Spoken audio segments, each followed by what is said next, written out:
Hey love bugs, welcome to my channel. Let's discuss with author L.A. Logan. On today, we're going to be running some errands and I will be catching you up on what has been a very long and very emotional week for me. Yeah, we've got a lot to get into, so I don't want to delay it any further. You ready to get started? Let's discuss.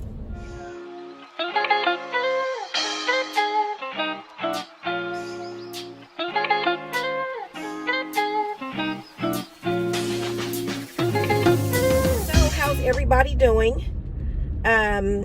It is a gloomy Saturday here where I live. It is raining, and I think that I just encountered an accident. I don't know what's going on, but we're kind of at a standstill. So how is everything going where you're at? How have you guys been? How has your week been? Your girl has had a very long emotional week, and I'll get into that in just a moment. Right now I'm out trying to finish up, well, really kind of start my Christmas shopping because I just hadn't started it.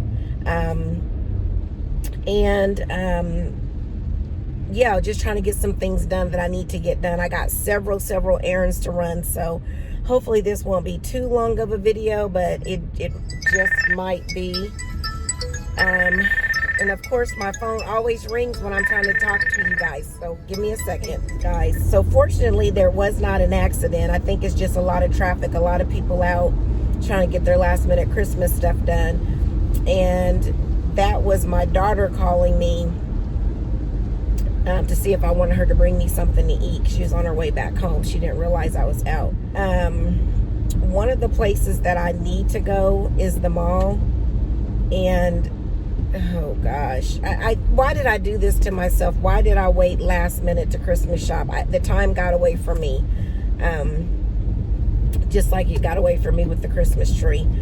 But I've got to get this done because I really don't want to wait until next week, especially for one of the gifts I need to get out of the mall, because it's really a high probability that it's not even, that they're sold out already. And I didn't call because I know they're super busy. But anyway, I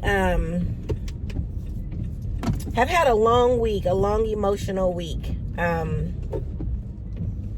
You guys have heard me talk about an individual that I grew up with in church, and you've heard me say that I consider myself a church mother's baby, because I just always spent a lot of time with the mothers of my church, and I just love them. To this day, the mothers are my heart, and I think that's because I was raised by my grandmother. But there was one church mother that was still living, and you've heard me talk about her multiple times, or if you know me personally, you've heard me talk about her multiple times, and that is Mother Fern Williams. And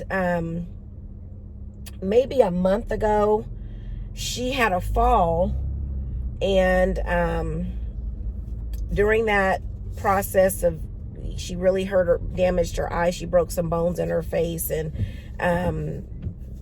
during the exam of that, they discovered that she had some other health stuff going on. And so they discovered that she had cancer.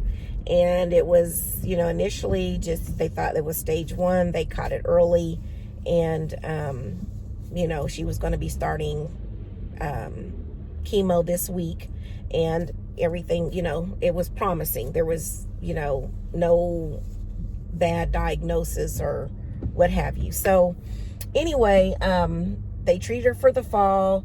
She had to go back to the hospital a couple different times because her eye was still bleeding. So they got that under control. You know what, guys? I don't think I'm going to go to the mall.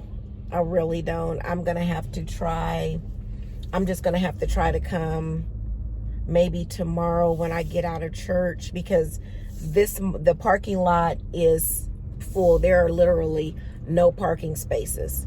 And I don't know how in the world social distancing could possibly being followed as packed as this parking lot is. So I'm either going to have to come tomorrow after church or come up with a plan B for these gifts, because it's 5 individuals that I'm trying to get gifts for out of the mall at this particular store. So I'm going to have to come up with a plan B for them, which it just popped in my head what I could possibly do for them instead of what I was going to do in the mall. So anyway, Mother Williams, they treated her for her eye, got the bleeding under control, sent her home. She wasn't experiencing any pain, with all the bones that were broken in her face and just how much damage was done to her eye. It was a miracle that she wasn't in excruciating pain. And, she was like, nope, I don't have any pain. I'm good. I'm good. I mean, it was even to the point to where when I talked to her, I knew she was in good spirits, because she asked me, she said, are you courting anybody yet? Which tickled me, because, my family is just trying to figure out why I'm still single. And you and I know why I'm still single. We done talked about this. We just, we're just waiting for the right situation to come along. Okay, this is ridiculous. I'm going to have to go. Okay, how am I going to get out of here? That's how bad the traffic is, guys. Okay, I'm just going to have to burn some gas. I guess I'm going to have to go all the way back around to go to this light that's up here to come back down this way. It's crazy. So anyway, she, was in good spirits. We talked, and, she was set to start chemo this week. And so, she started to get a little weaker each day, that she was at home. Nothing major, nothing that anybody would be like, concerned about, should I say.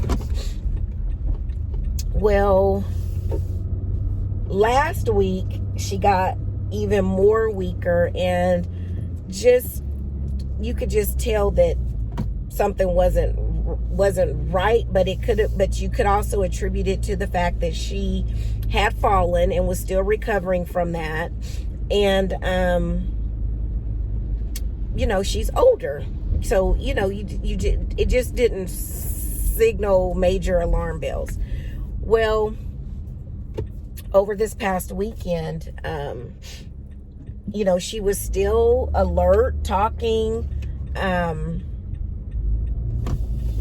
held in conversations. I mean, she was just weak, and she needed more help as it pertained to getting around. Like, she needed someone to walk with her to the restroom, or to move about her apartment. She needed somebody to help her. She was no longer mobile on her own. Oh, wow.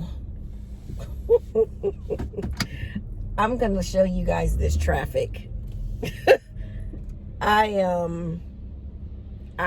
don't know what to say other than I haven't done this in a long time. And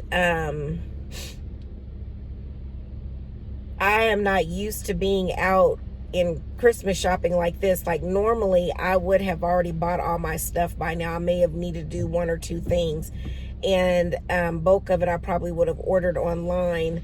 But this makes me want to say never mind to Christmas gifts, that people just gonna have to wait till after Christmas to get their stuff for me, because the amount of people that's out, and I'm talking about them like they wrong. I'm out right with them. I'm out here with them. Wow. Okay, so she needed some help around her apartment. Let me stay focused, and I'm probably jumping around just because of what I got to say. So Sunday night, her granddaughters, they have been staying with her to help her out, help her around the house so she wasn't by herself. But they had dinner Sunday evening. They got her ready for bed, and she was, fine. She was just weak, like normal. And they put her to bed, and she was sleeping really, really good. Like it was the best sleep she had in a while since she had been through all this. And they went to wake her up a little bit before 7 and realized that she was in the process of transitioning. And so they talked to her and let her know that it was okay and that they were going to be okay, and just thanked her for everything. So I'm not going to go into all of that, but her alarm clock, she always had her alarm clock set for 7 a.m.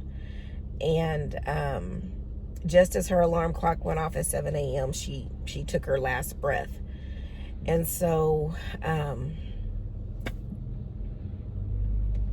it just was shocking and heartbreaking, and it was just so unexpected. Death is always hard, even when you know it's coming, but it's really, really difficult when it's out of the blue. You don't see it coming. I mean, even though she had the fall and they had diagnosed her with stage 1, you just didn't think passing her dying was not up in the equation, because you thought she had time. And it was so, it's heartbreaking, and I've had all week to deal with it, to be even able to talk to you all about it. Last weekend when I was helping someone with their vision, during my time with them, I had made a statement to them that I needed to try to get back home, because I needed to see Mother Williams. With COVID-19 being the way that it is, I wanted to get back home to see her, before something happened. And they were like, oh yeah, we're gonna pray that God will allow that's a part of his will, that you'll get an opportunity to see her. And I said, and I'm gonna call her next weekend to check on her, to see how she's doing, and just to let her know I'm thinking about her, that I'm praying for. And I mean, I literally just had that conversation last weekend, and then she transitioned on Monday morning. And so we talked about this earlier in the year about time. You always think you have more time, and you really don't. And I thought I had more time. I mean, Mother Williams was the epitome of a woman of God. She loved her family. She loved her spiritual family. Growing up in church with her, I always spent a lot of time with her. We traveled together. She would take care of all of the meals for the young people. You just had to pay for your own drink, because she couldn't justify paying, $2 for a cup of soda. She just, when you can get a liter for $1. So she just couldn't. She was very conscious of how she spent the money, but she was going to make sure you ate. And she just planned countless trips for the young people, always doing fundraisers to raise money for the young people. She always supported other people in their ministry. She encouraged me and inspired me to start empowering women from passion to purpose. And I think I'll do a separate video to talk about how that all came about. And she was even working on a project for me at the time, for some things that I had coming up, and as far as with empowering women. So, and she was still working on a project for herself, that she does a multicultural event every year in February, and she was still working and planning that. I mean, she's just an awesome woman who cannot be duplicated, who I spent so much time with her as a young person, even as a grown woman. When I would go back home to visit, I would go and spend time with her, and she'd always end up kicking me out of her house, because she'd be like, okay, well, it's late, it's time for you to go. I mean, I'd literally be at her house till like 2 o'clock in the morning, because it was just so, her conversation, just having conversations with her about everything, about life, church, kids, things we had done in the past, upcoming projects, different people's ministries that she was supporting. You could just never get enough of spending time with her. And my life is so richly blessed because of her, and because of the time I spent with her and the things I learned from her. And I absolutely positively want her memory to carry on. I had a special award that I had set up for empowering women, but I didn't want to present. I wanted her to be the first person to receive it, since it was going to be in her name, and I never told her because I wanted it to be a surprise. And so what had happened was, the first year that I was going to do it, her granddaughter, which is my son's godmom, and like we grew up in church together, we're like sister cousins, she was diagnosed with cancer, and so she couldn't bring her down that year to receive it, so I put it off. So then the following year, something else happened and I had to put it off. So this year, I think COVID was canceled, or COVID was canceled. I think it was canceled because of COVID, because we didn't have it this year. But it seemed like there was something that happened back to back, like 2 years in a row. Then COVID happened. So in my mind, I was like, well, for 2021, I'm going to present it to her, but I'm going to do it virtually, and I'll just mail her the award. That was what the plan was. And it didn't happen. And my heart is broken, because I didn't get to honor her, but she knew how much she meant to me. I never failed in telling her that, and how much I appreciated her, and the fact that my kids got to experience her too.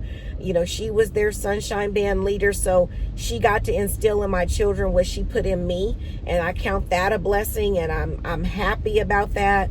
And so I'm going to go ahead and present the award in 2021.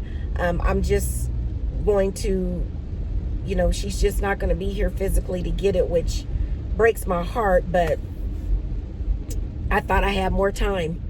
And we've got to stop doing that. When God puts something in our spirit, tells us to do something, or puts somebody on our mind, we really need to act on it, because there's a reason why he's done that.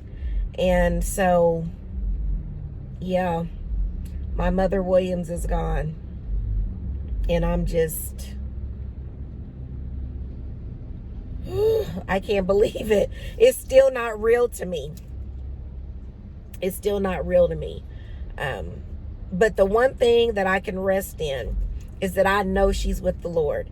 And I know that when she made it to the gates, Bishop Jackson, Mother Jackson, all of the mothers, the Mothers Board, Mother Law, Mother Vance, Mother Jones, Mother Johnson, Mother Yancey, oh gosh, I'm forgetting a couple of them. I can see their faces, but I can't, their names aren't coming to me. They were sisters. I can't believe I'm forgetting their names. I love them so much. Mother Mallory, and then Mother Mallory's sister, her name's going to come to me. And then Deacon Williams, Mother Williams' husband. I know they were all at the gate. And I know Sister Selena, was at the gate. I know that they are having an absolute Holy Ghost time. They are praising and worshiping and celebrating that another soldier has been called home, has made it in. And yeah, that's what I'm resting in, guys, because if I didn't rest in that, in the memories, and in how she would want me to handle this, I would be a wreck, because she was like another grandma to me, another mom to me. And it's just not going to be the same going home and not going to visit her. I'm going to miss those visits with her. They were so rich. And I always learned something new when I would go visit her.